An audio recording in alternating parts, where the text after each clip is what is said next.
Bonjour à tous. Aujourd'hui, on va continuer le cours d'initiation des lames mineures du tarot de Marseille. Donc, on est sur la reine aujourd'hui. Donc, la reine de denier. Donc, elle est assise et debout en même temps sur son trône. Elle est orientée vers la gauche de la carte, donc vers le passé.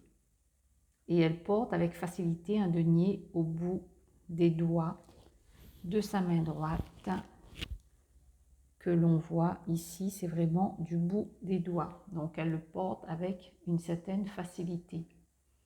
Donc son regard, son attention est portée sur le denier. On la voit regarder le denier. Donc c'est comme si qu'elle faisait une fixation principalement sur tout ce qui est donc finance. Son objectif principal est de mener à bien ses affaires pour une grande prospérité. Donc, la reine de denier est consciente des efforts et du travail qui a été accompli pour avoir abouti à ces acquis qu'elle a actuellement, que ce soit entreprise ou autre, ou patrimoine, mais tout ce qui est financier. Donc là, on voit son sceptre qui est quand même tenu un peu en biais. Donc, c'est tenu donc, de sa main gauche, mais ce n'est pas vraiment ferme. Elle n'est pas intéressée par l'affirmation d'un pouvoir. Donc, son pouvoir à elle, c'est surtout le matériel, de par, on le voit bien, son comportement avec le denier. Elle connaît la valeur de son travail et de ses acquis. Donc, c'est une personne qui est responsable. Elle maîtrise ses émotions. C'est quelqu'un qui est intègre, qui agit avec raison et qui est fidèle. Elle peut représenter la consultante, une amie, la conjointe ou une mère. Donc en positif, la reine de denier, donc c'est quand même une personne intelligente, c'est une bonne gestionnaire parce que tout est porté sur les finances. Donc c'est une personne qui est quand même intéressée et très portée sur tout ce qui est financier. Donc elle est influente. C'est généralement une personne qui a des biens, qui est propriétaire. Donc en négatif, ça peut être une personne qui est avare. Et puis ça parle aussi d'une personne manipulatrice en négatif.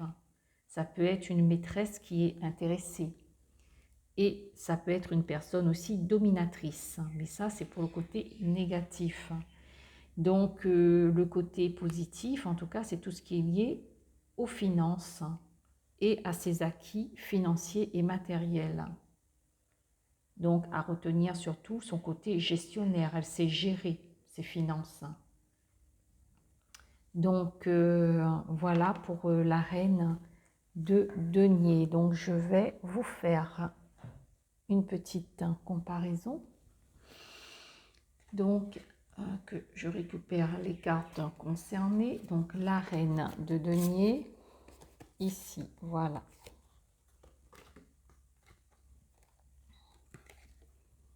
Donc pour la comparaison, attendez, je vais décaler un petit peu ça, ce sera plus pratique. Et voilà.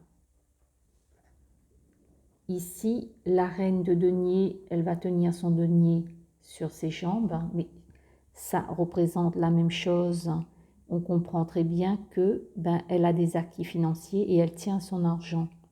Donc ici, elle le tient au bout des doigts, comme pour le tarot de Marseille. Elle est richement vêtue, donc on voit c'est comme une femme qui sait ce qu'elle veut et qui est à l'aise dans ses finances.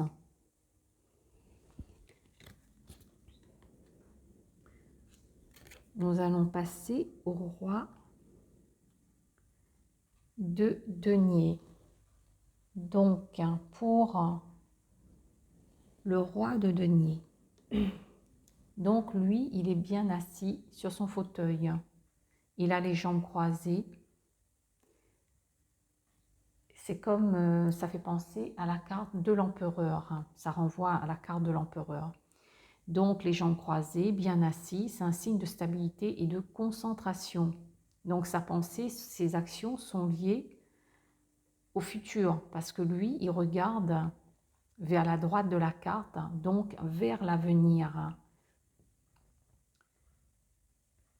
Il ne porte pas de couronne, donc pour un roi, c'est quand même étonnant, mais lui, il a un chapeau. Donc, bon, avec du bleu là, ça dit quand même qu'il agit, ses pensées sont quand même calmes. Il agit avec calme, avec maîtrise, le roi de denier. Donc, il n'a pas de sceptre non plus. Donc, c'est quelqu'un qui ne court pas après le pouvoir. Il ne revendique pas la connaissance de son statut. Bien qu'il a son aisance aussi financière, sa stabilité, mais il ne va pas mettre cela de l'avant. Donc c'est quelqu'un qui avance, il est ancré dans la matière, donc de par sa position de roi, mais il paraît en être détaché en tout cas, parce qu'il n'a pas, en tout cas les éléments extérieurs pour montrer qu'il est roi, tout simplement. Donc lui, il tient son denier, mais il n'est pas fixé sur son argent, sur sa richesse, parce qu'il regarde toujours vers l'avant. Donc il regarde toujours la manière de faire les choses pour pouvoir continuer à garder sa stabilité financière et à continuer à progresser. Il sait qu'il a une certaine posture, une certaine situation, parce qu'il le tient en main, son denier, mais il ne va pas focaliser toute son attention là-dessus. Alors, donc, qu'est-ce que je peux dire d'autre? Donc, il est stable financièrement, donc là, on le voit bien par rapport à son histoire de denier, par rapport à sa posture, mais il a un rapport qui est sain avec l'argent. Il a des valeurs morales, donc il ne fait pas une fixation. Là-dessus, je me répète. Donc, il reste dans la simplicité. Donc là, on le voit à travers ses vêtements. Et il n'abuse pas de son pouvoir pour obtenir des avantages. C'est quelqu'un, le roi de denier, c'est quelqu'un qui intègre. Il est réceptif aux énergies de la nature. C'est quelqu'un généralement qui respecte la nature et qui est quand même sensible et réceptif aux choses naturelles. Donc, il peut représenter le consultant, le père, un ami ou un mari. Donc, pour ajouter quelques mots en plus, c'est quelqu'un qui a une capacité d'analyse et de jugement. Donc, c'est quelqu'un qui est fiable, il est digne de confiance. Et en négatif, s'il sort la carte retournée, donc ça parlerait plutôt de quelqu'un d'autoritaire, de possessif, de rancunier et d'égoïste. Donc, voilà pour le roi de denier. Donc, je vais vous montrer l'exemple ici avec le Marseille Waite. Et ici, c'est le tarot de la roue de fortune. Non, de la roue de fortune, de Dame Fortune. Dame Fortune. Donc, ici, c'est pareil. Il a donc son denier sur lui qu'il tient bien.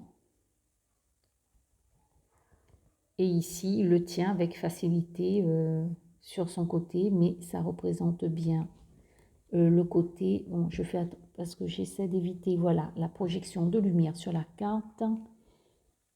Voilà pour les deux autres cartes. Alors voilà pour la série des deniers. Est-ce que je continue avec les bâtons? Je vais voir. Non, finalement, je vais terminer cette vidéo et j'en ferai une autre pour les bâtons. Comme ça, peut-être que ce sera mieux pour vous voilà, d'aller sur la vidéo, sur les cartes que vous voulez suivre au fur et à mesure. Et non tous comme ça les mélanger sur la même vidéo. Voilà, donc j'arrête là la vidéo et je vous dis à la prochaine pour la suite des cours d'initiation. Bonne journée à vous. Au revoir.